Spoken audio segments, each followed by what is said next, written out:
So this is an episode in the course Visual and Media Literacy. You can watch it also as a standalone. Today we're going to talk about emphasis. So we're looking at this artwork. Notice how he is standing 1 foot ahead, like he's about to charge into this foggy valley, and he's thinking deeply. Also, notice that he is in shadow. So this dark space is right in the middle.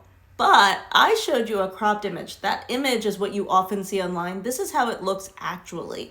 I think it's even more interesting because there's less focus on him. You have to like move your eye into it with all this bright white space. This is called romanticism. Now, it's not romantic like all about love. It's romanticism in that it was supposed to draw on your emotions. And this art was basically made so you feel something. That kind of idea is behind a lot of media that we consume. It is meant to draw your attention and very often expecting you to have an emotional response. And even that artwork shows that because we crop it to make it even more emotional. An artist like Matisse actually understood that and was playing on it in his artwork because this has very even lighting. He is in the middle, just like that. So he wants you to draw your attention, but then he puts this apple here. He is basically saying in this artwork, I could manipulate you, but I won't. And the face is gone. And most humans will react to an emotional expression on here. So he is basically playing with our emotions, doing everything that that painting did on some level, but changing it. So making it very flat, flattening it to say art manipulates you. And this one is doing the same thing, but in a different way. So here we have, like that painting at the beginning, this man in darkness, and it's black. And so, you think you can't quite know what he's doing. But unlike the first one, his posture is very straight. So we cannot decide what feeling he has. We're not going to be able to make any sense of it. And our eye will go to the bright space first.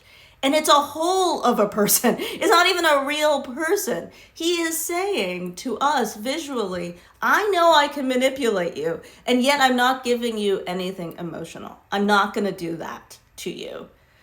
So with those lessons in mind, what do we think the ET ad is supposed to do? Now, I may be showing my age, but I remember this very much. It is to draw our feelings, right? It actually has that bright light, like a halo around ET. He's pointing to his heart. And it's very interesting because when you look at advertising campaigns, you'll often see they have different messages they're trying to hit. So this is to say, he is the hero. He's so beautiful and wonderful, and we should love him. This one is to say, don't worry, it's an ensemble cast. And so you see this sort of arc, right? Instead of him being the point of it, it's all of these people too. This is a collective. And there's a big difference between this one where he's centered and this one where he's off center. So we've talked about lighting and centering figures or off centering figures. And that is basically the essence of emphasis. Here we have visual emphasis on him. And then now let's compare this. He is actually sort of positioned in the same way as that romantic hero with his posture being, kind of at ease, but he is actually also showing us that he isn't alone. So you see other figures in this. These are sort of, this one here is saying, then there's actually an army back here, that he is part of a collective. He's not also dead center, even though he's basically centered. He's leaning off in both of these to give you the sense that there's all that empty space. It's in some ways a little bit like the ET poster with all of the cast where he is not the center. That comes up in a lot of political photography like this. He is in the center. He is using that lighting again to drive home emphasis. So you have a bright light on his eyes. So you're going to focus on his eyes and the expression he's making.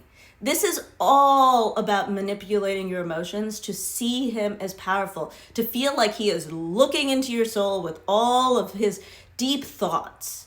And that is why he was so angry about this Time cover, because it broke all those rules that he likes. The one on the right is the newer one. It follows all the rules, right? He's in the center. You have that light on him. Everything that doesn't matter is in shadow. Here, it's the opposite. He is in shadow. And this is the bright light. So this is like that Magritte image where your eye is going here.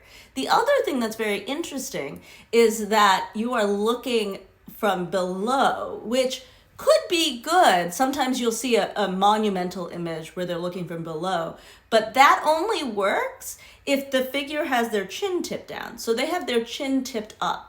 Now, what does that have to do with emphasis? It means that your brain doesn't understand where the emphasis should be, and so he keeps not being the emphasis. The white here becomes the emphasis. So in each of these instances, what you should see is the composition is meant to draw your eye to something very specific. And they're going to repeat tools that are existing in our society, centering the figure, using light to move your eye to where they want you to see, and then also implying something about the power of that individual.